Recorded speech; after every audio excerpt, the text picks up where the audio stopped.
we're committed to ensuring Gaza is demilitarized, properly governed, and beautifully rebuilt. It's going to be a great plan, and that's where the border peace really started. And I think we can spread out to other things as we succeed with Gaza. We're going to be very successful in Gaza. So that is the President of the United States talking about other matters, this time on what he calls the Board of Peace to oversee post-war Gaza. That board officially chartered this morning at the World Economic Forum in Switzerland. So here are the 20 countries the administration says has signed on. There they are. Jordan, Egypt, and Qatar are on the list. But then notice that several U.S. allies like UK and France are not on that list, at least so far. So let's go live to the White House and CBS News White House reporter Aaron Navarro. Aaron, my apologies. I was told you're going to be at the White House, but you are in Washington, D.C. nonetheless. Again, we just looked at the list of countries there. Why the UK? Why France? Why others in that NATO alliance so far not signing on? Reed, good to be with you. I'll start with France. They signaled actually earlier this week they would reject this offer to join the board. And in a statement, the country said the board, quote, goes beyond the framework of Gaza and seems to undermine the United Nations.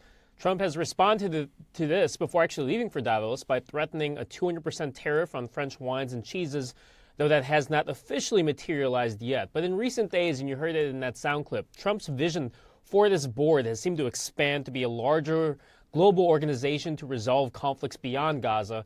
And Trump and U.S. officials have also griped that the United Nations does not do enough. With the United Kingdom, the country's top diplomat told the BBC today they believe this board raises broader issues and has concerns with Russian President Putin being a member of this board, as Trump confirmed the U.S. has invited him and said yesterday that Putin has accepted.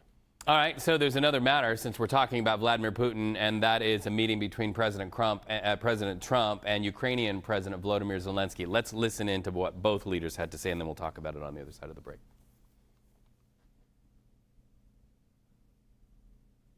We're meeting with Russia. That'll take place tomorrow. They're going to be meeting with President Putin. Had a very good meeting with President Zelensky. Everybody wants to have the war end. How did your meeting with President Trump go? Honestly, Of course, honestly. I think that our teams worked well and come, like I think this like last mile, which is very difficult, which during any dialogue with any president, I have to defend the interests of my country. That's why the dialogue is, maybe it's not simple, but today it was positive. Okay. That's enough. That's enough, he says. So where do things stand right now on the battlefield in trying to secure peace between Russia and Ukraine? Reed, it seems like it's where it was before Davos, which is this administration is saying they're close. They want this war to end, but not providing concrete details on what any developments, if there are any, look like. After this bilateral meeting, President Trump told reporters there is still a ways to go. It's an ongoing process.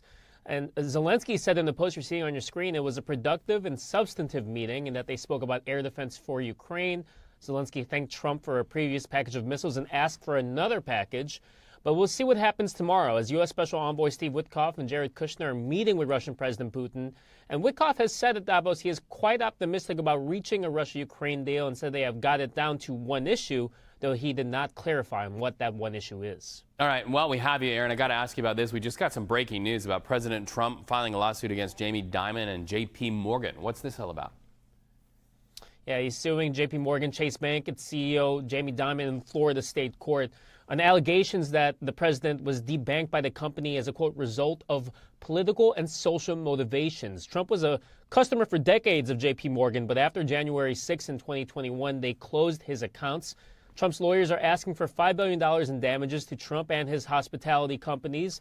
A spokesperson for the bank said they do not close accounts for political or religious reasons. They close accounts because they create legal or regulatory risk for the company. And they said they have asked the administration to change some of these regulations and said, quote, we support the administration's efforts to prevent the weaponizing of the banking sector. All right, fascinating. Aaron Navarro, thank you so much.